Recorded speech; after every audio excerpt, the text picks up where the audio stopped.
সম্মানিত বন্ধুরা, আসসালামু আলাইকুম। আপনাদের সবাইকে শুভেচ্ছা। মোহাম্মদ কাসিমের স্বপ্নে ফিলিস্তিন ধ্বংস হবে এবং সেখানে তারা থার্ড টেম্পল নির্মাণ করবে এবং ফিলিস্তিনবাসীকে হত্যা করবে, সেটা আমরা জেনেছিলাম। কিন্তু বিষয় হলো ৫৭টা মুসলিম দেশ কেন তারা একত্রিত হতে পারল না এবং কেন তারা ফিলিস্তিনিকে সাহায্য করে না, এটা হলো সবচেয়ে বড় বিষয়। আপনারা জানেন, মিডিল ইস্টের দিকে যদি তাকাই, বিশেষ করে সৌদি আরবের দিকে তাকাই, সেখানে কিন্তু রাজতন্ত্র, এবং সেই রাজতন্ত্রটা হলো আমেরিকার মদতপুষ্ট রাজতন্ত্র। এবং এখানে যদি তারা বিরোধিতা করে তাহলে তাদের ক্ষমতা হারিয়ে ফেলবে। ঠিক এভাবে অন্যান্য যে দেশগুলো আছে তাদের সাথে বাণিজ্য চুক্তি, তেল বিক্রির বিষয় এবং অন্যান্য যে সাময়িক সহায়তা এবং তাদের অর্থনীতি, সব কিছুই কিন্তু আমেরিকা এবং ইসরায়েল নিয়ন্ত্রণ করে।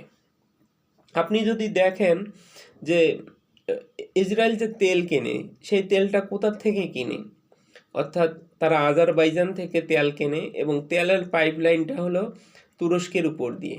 এখানে তুরস্ক যখন ফিলিস্তিনিতে হামলা করতেছে, তুরস্ক চুপ করে বসে আছে। এরদোয়ান কি পারতো না প্রতিবাদ করতে? কিন্তু পারেনি, কারণ তারা এমন কিছু চুক্তির মাধ্যমে তারা ক্ষমতায় আছে এবং তারা যদি এর বিরোধিতা করে অবশ্যই ক্ষমতা হারাবে। এবং আমি মনে করি এটা তাদের কি বলবো, এটা তাদের ব্যক্তিগত এবং রাজনৈতিক, অর্থনৈতিক এবং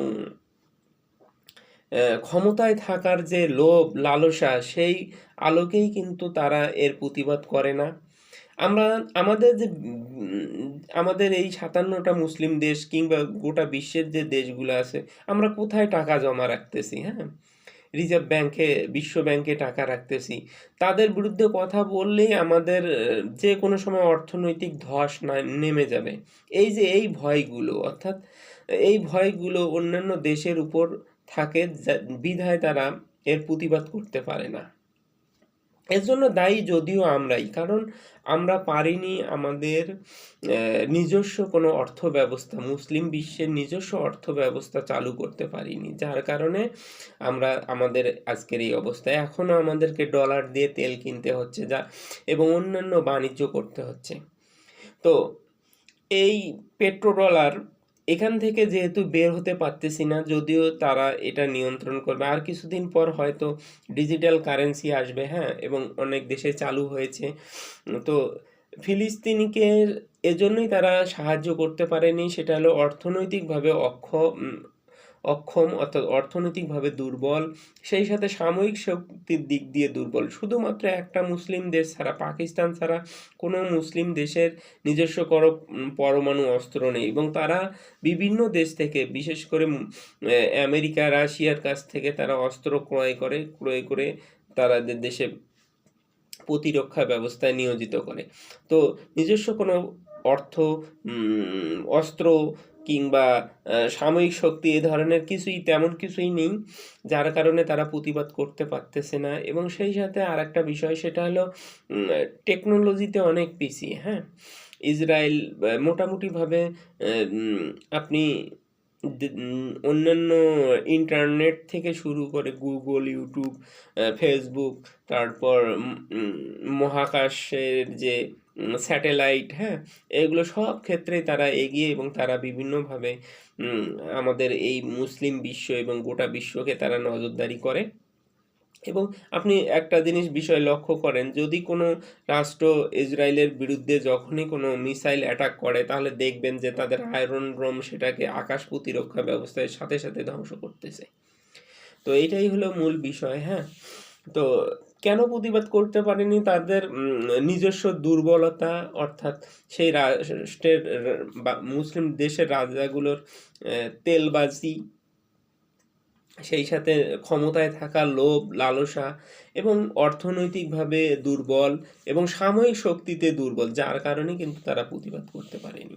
এটাই মূলত বিষয়। হ্যাঁ, তো কোনো এক সময় যদি আমরা মোহাম্মদ কাসিমের স্বপ্নে দেখেছি যে একটা দল আসবে, সেই দলটা ফিলিস্তিনি বিজয় করবে। হ্যাঁ, এখনো হয়তো এই দলটা তৈরি হয়নি, এই দলটা আমরা এখনো পাইনি, এবং সেই দলটা হতে পারে ঈসা আলাইহিসসালামের নেতৃত্বে, নয়তো ইমাম মাহাদির নেতৃত্বে। তাছাড়া ইসরায়েলের সাথে এই মুহূর্তে কেউ পারবে না।